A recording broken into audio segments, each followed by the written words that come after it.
Ladies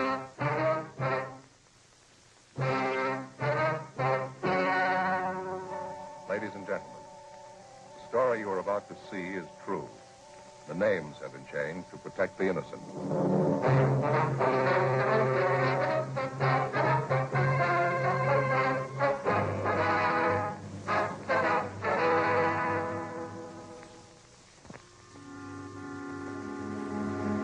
This is the city.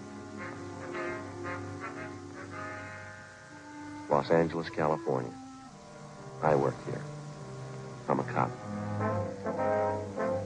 It was Tuesday, April 27th. We were working the day watch out of Juvenile Division. My partner's Frank Smith. The boss is Captain Powers. My name's Friday. We got a call from one of the richest neighborhoods in the city. One of the residents reported a 10-year-old boy and his sister were going from door to door begging for food. We had to find out why.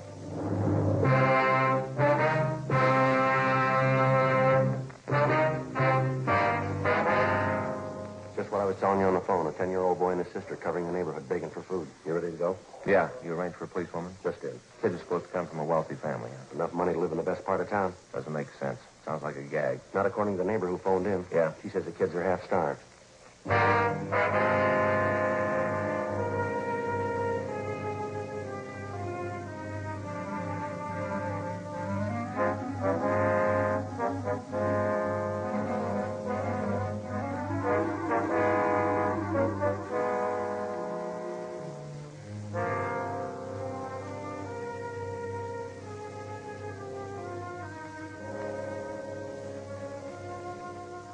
Frank and I drove out to a mansion in one of the wealthiest parts of town.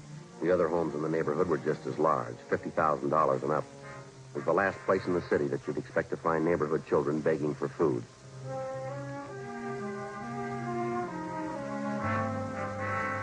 "3:20 p.m. We went around to the rear entrance of the mansion.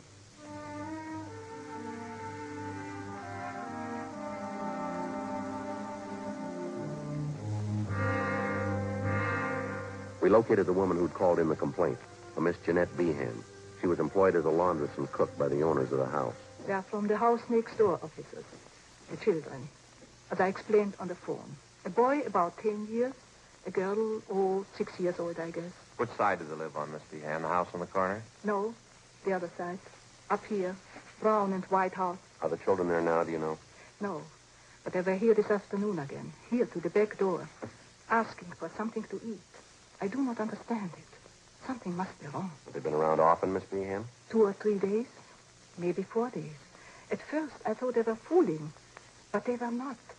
I gave them cookies, sandwiches. They were very hungry.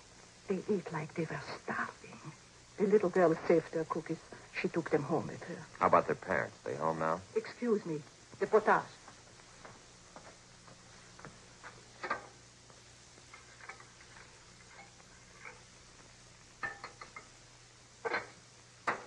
There.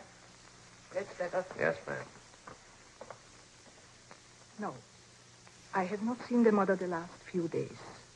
I understand they are divorced. The mother, she lives there with the children. The father, I don't know. What's their name, do you know? Kessler. Madame, the woman I work for, she says there are 3 children in the Kessler family. I don't know. I only have seen 2 of them, the boy and the girl. I would go over and see what is wrong, but I do not know the Kesslers. It is not my place. That's why I called you, officer. Yes, ma'am, I see. You understand. I do not mind giving the children food. I think only something is wrong if they do not get it at home. Well, thanks very much for notifying us, Miss Behan. We'll look into it right away. I'm just curious, Miss Behan, but what's that you're making there? This? Napoleon. What's that? Napoleon. Do you know? Napoleon pastry. Oh, sure. Smells good, doesn't it? Thanks again, ma'am. Certainly, officer. If there is something I can do, will you let me know? Yes, ma'am. Thank you very much. Goodbye. Goodbye, ma'am. Officer.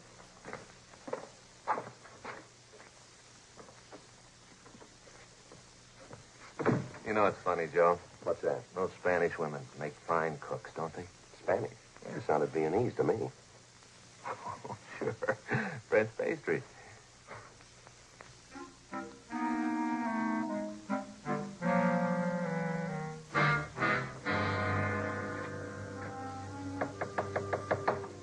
That's named Kessler. They Prominent in society? I don't know. There's a lot of them around. Could be. Want to try it again? Yeah.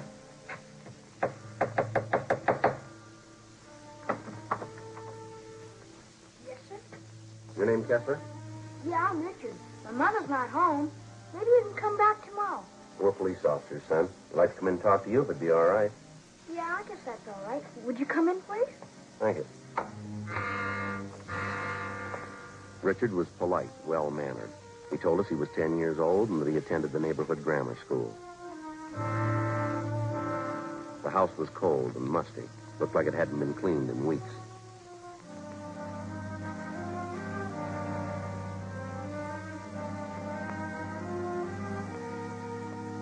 The boy showed us back to the kitchen where he was warming a can of soup that he'd borrowed from a neighbor.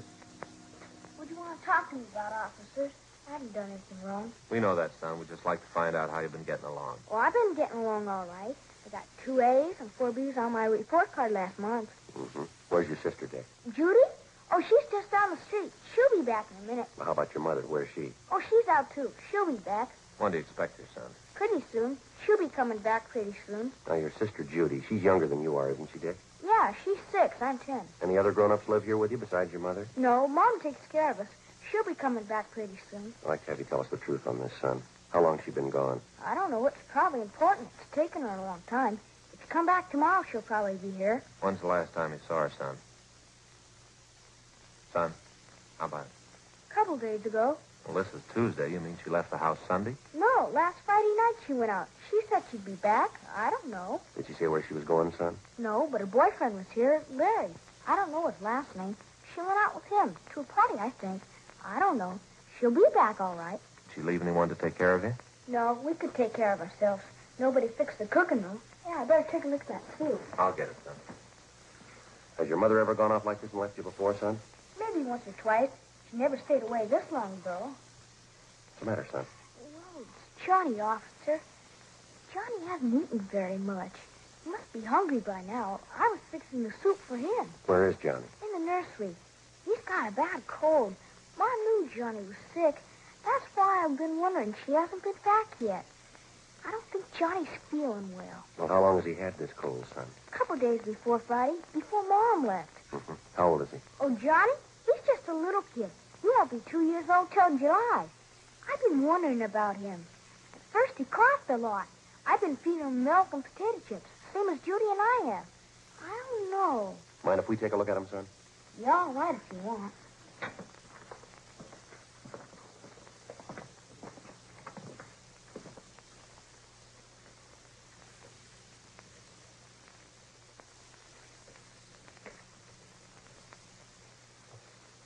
Has the doctor been out to see your brother? No, I thought of calling him, but I don't know the doctor's name. I was waiting till Mom got home. This is Johnny's room here. Would you come in, please? Sure. Look for the officers. That's my brother Johnny. It's cold in here. Yeah. Let's have a look here. Hi, Johnny. You hungry now? I think he's asleep, son. Sure.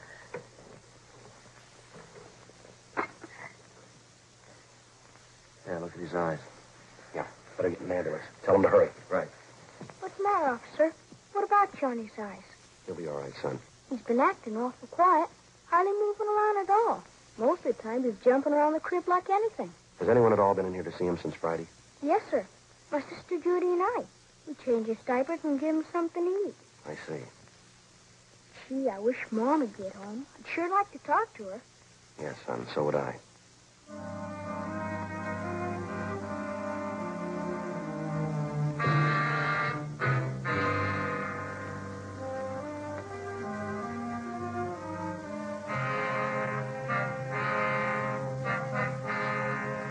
3:48 p.m. We put in a call to the office for a policewoman. Then we got in touch with Ray Pinker at the crime lab, and he sent out a man to photograph the condition of the Kessler home and the children. The ambulance arrived, and little Johnny Kessler was taken to the general hospital in a critical condition. The 22-month-old boy was in a coma.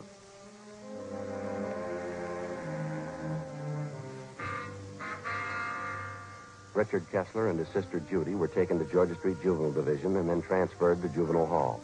They were placed under protective custody, Section 700 Sub B, Welfare and Institution Code. They were held at Juvenile Hall, Lathrop Cottage, segregated from the delinquent juveniles in the adjoining building.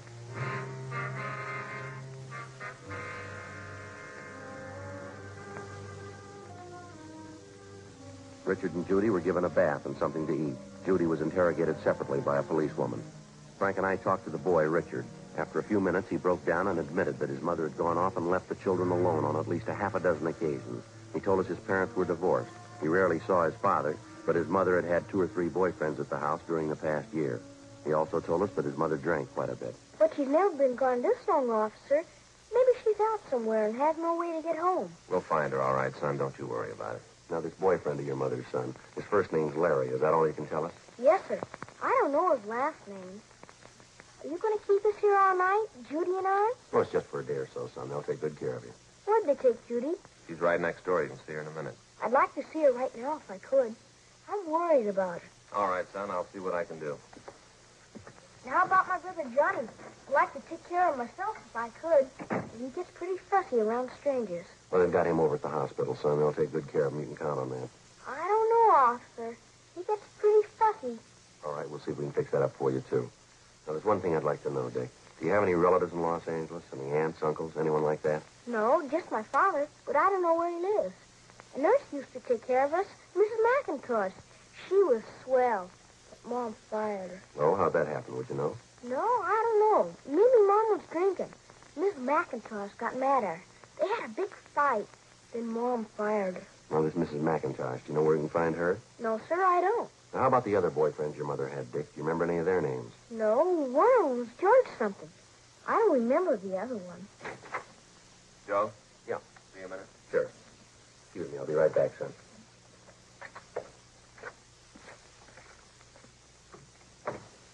The hospital just called. It's a rotten shame. What's that? The Kessler boy. Little Johnny? Yeah. He just died.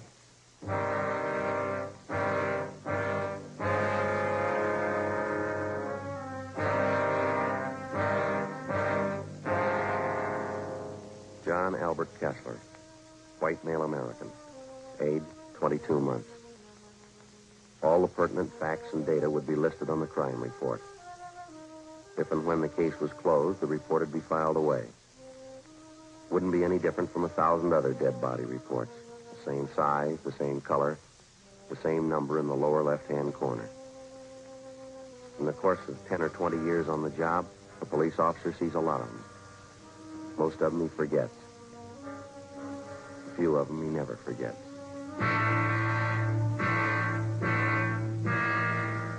The next morning, the body was posted at the county morgue. It was found that the youngster had been suffering from malnutrition. The cause of death was due to a basal skull fracture. Homicide detail was notified. The search for the mother, Mrs. Jean Kessler, went on. We talked to her neighbors, all her friends that we could locate. We checked out an address book we found in Mrs. Kessler's personal effects. No luck. We got out a broadcast in an APB. Thursday, April 29th.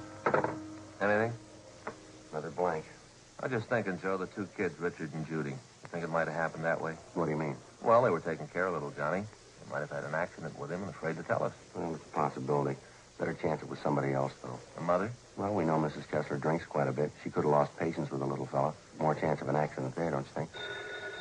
Yeah. Juvenile Friday. Oh, yeah. How are you, Bert? You did, huh? What was that? I see. Yeah, you bet it does. Thanks very much, Bert. Bye. Might be something. Yeah. Woman answering Mrs. Kessler's description checked into a hotel on South Hope last night. Still registered? Checked out early this morning. She left a sport coat in the room. Yeah. Blood stains on it.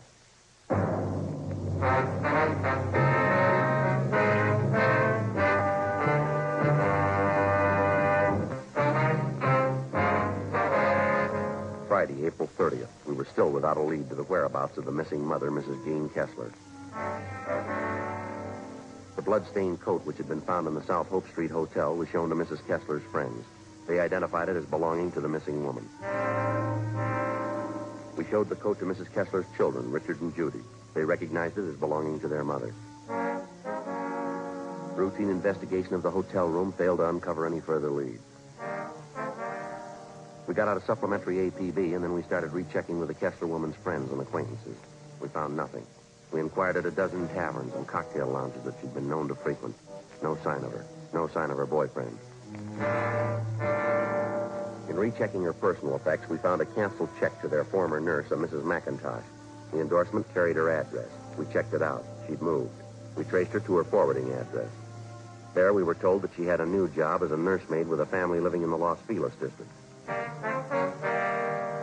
We called there and talked to Mrs. McIntosh. She told us that she was just leaving the house with two of the children for an outing in Griffith Park. We made arrangements to meet with her there.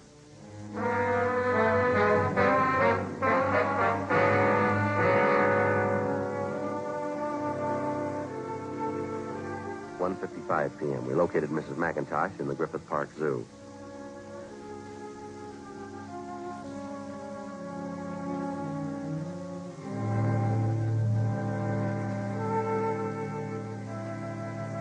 I read about it in the paper, Sergeant, about Johnny.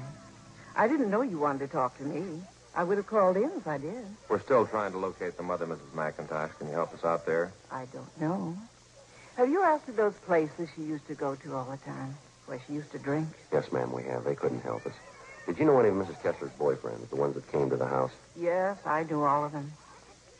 Donald, don't you wander off now. Same for you, Patsy. Stay close.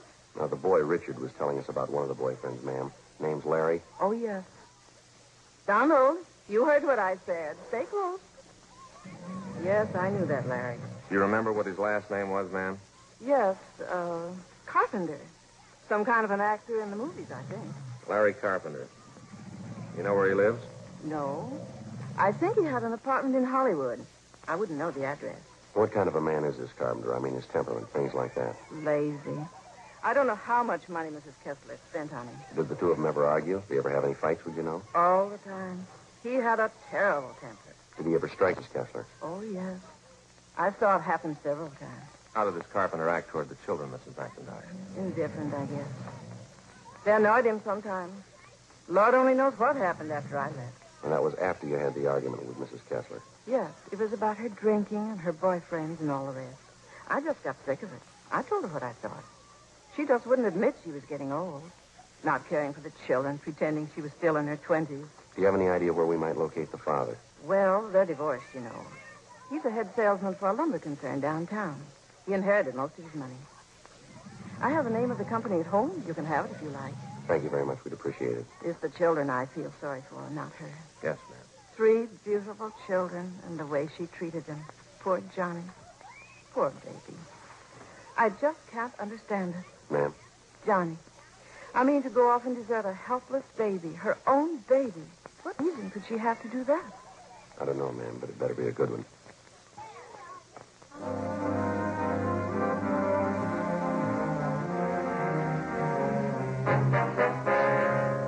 Friday, 4 p.m. Mrs. McIntosh called us at the office and gave us the business address of the missing woman's ex-husband, Richard Lane Kessler. We went there to see him, but they told us that Kessler was away on a week's vacation. They had no idea where to contact him, but he was expected back in a few days. We called Central Casting and asked them to check their talent list for an actor by the name of Larry Carpenter. They had no such name listed. Saturday, May 1st. The Kessler children, Richard and Judy, remained in the custody of juvenile authorities. The search for their mother continued. Inquiries at the morgue, the city hospitals, and the drunk tank at the main jail still failed to turn up the missing woman. We checked again at the different places he used to patronize. No one had seen her. 4:30 p.m., we checked in at the office. A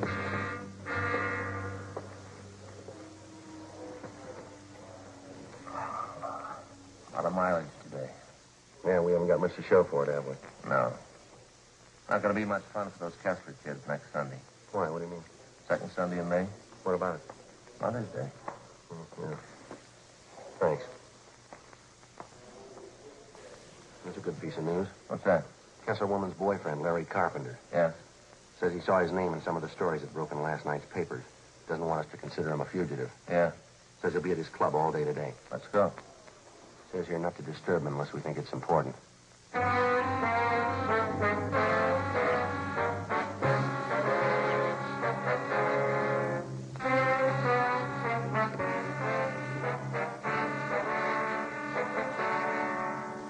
(6:25 p.m.) Frank and I located Larry Carpenter in his club.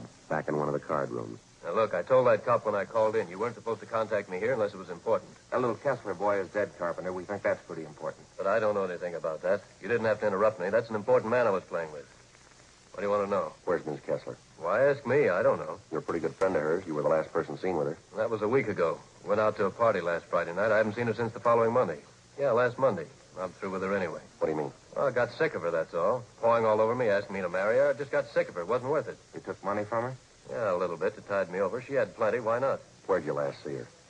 I can give you the address, but keep your voices down, will you? I wouldn't like this stuff to get around the club. Were you at another hotel with Mrs. Kessler last week?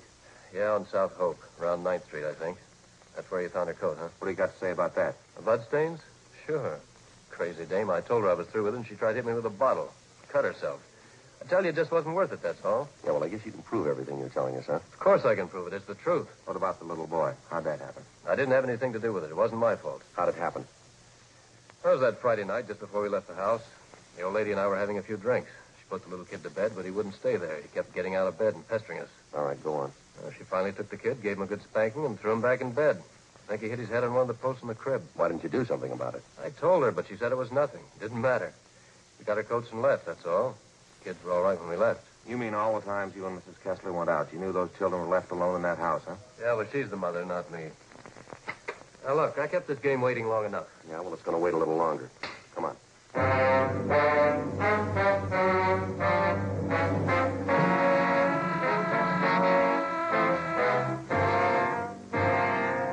Larry Carpenter was taken downtown and held for questioning on suspicion of murder. He gave us the address of the hotel where he'd last seen Mrs. Kessler. Frank and I checked out the address. The desk clerk told us that a woman answering Mrs. Kessler's description was registered in a room on the second floor. Boy, they sure like their music here, don't they? Yeah.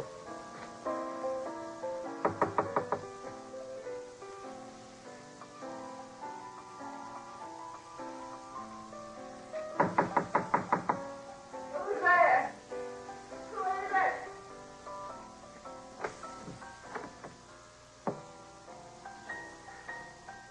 You Mrs. Jean Kessler? Who are you? What do you want? The police officers. We want to talk to you for a minute. I didn't do anything. What do you want me for? It's about your children, Mrs. Kessler. I didn't do anything. Little Johnny was sick, that's all. It wasn't my fault. I didn't do anything. That's not what Carpenter says. Larry? Have you seen him? Is he coming back to me? All right, come on, Lee. You better get up. But I've got to have Larry back. He's everything to me. I love him. Where is he? Now, look, lady, you've been gone over a week. Aren't you a little worried about your children? Oh, they're all right. I spend my life on children. I need Larry. Where is he? Here's your coat. Let us few drinks. I feel terrible. Yeah, sure. I need Larry so bad. I just love him. I just love him. He doesn't understand. I gave him all my love. I gave him every bit. Looks like you gave them too much. Huh? You didn't have any left for your children.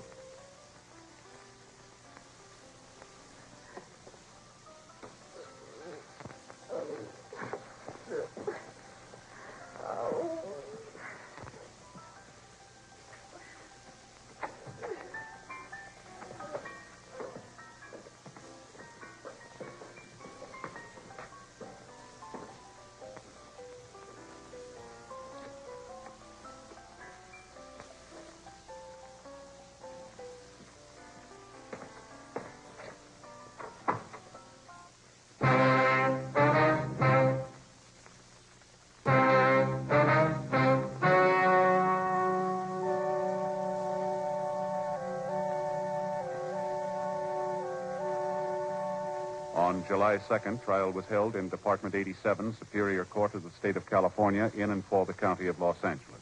In a moment, the results of that trial. The suspect was tried and convicted of manslaughter, which is punishable by imprisonment in the state penitentiary for a period not to exceed 10 years. The Kessler children were placed in foster homes.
Frank and I drove out to a mansion in one of the wealthiest parts of town. The other homes in the neighborhood were just as large, $50,000 and up. It was the last place in the city that you'd expect to find neighborhood children begging for food.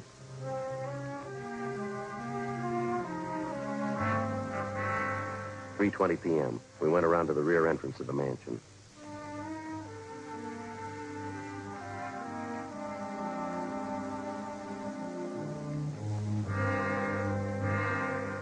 The little girl saved her cookies.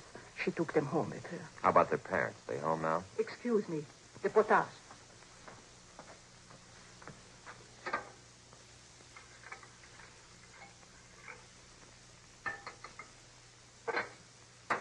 There.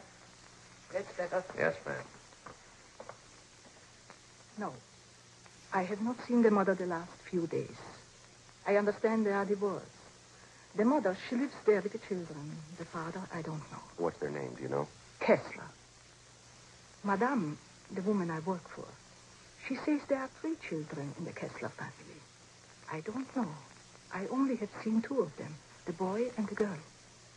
I would go over and see what is wrong. We located the woman who'd called in the complaint, a Miss Jeanette Behan. She was employed as a laundress and cook by the owners of the house. They are from the house next door, officers. The children. As I explained on the phone. A boy about 10 years. A girl, 6 years old, I guess. Which side do they live on, Miss Behan? The house on the corner? No, the other side. Up here. Brown and white house. Are the children there now, do you know? No. But they were here this afternoon again. Here to the back door. Asking for something to eat. I do not understand it. Something must be wrong. Have they been around often, Miss Behan? 2 or 3 days. Maybe 4 days. At first, I thought they were fooling. But they were not. I gave them cookies, sandwiches. They were very hungry. They ate like they were starving. Captain Powers. My name's Friday. We got a call from one of the richest neighborhoods in the city. One of the residents reported a 10-year-old boy and his sister were going from door to door begging for food. We had to find out why.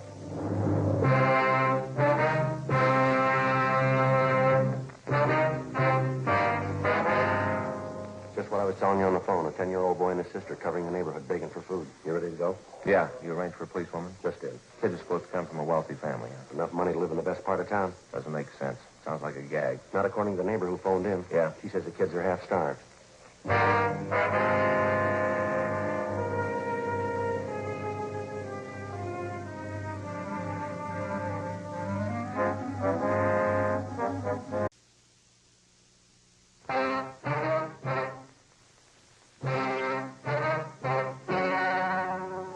Ladies and gentlemen, the story you are about to see is true.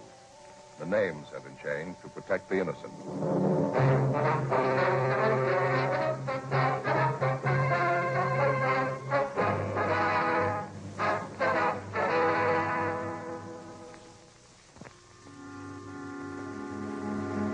This is the city.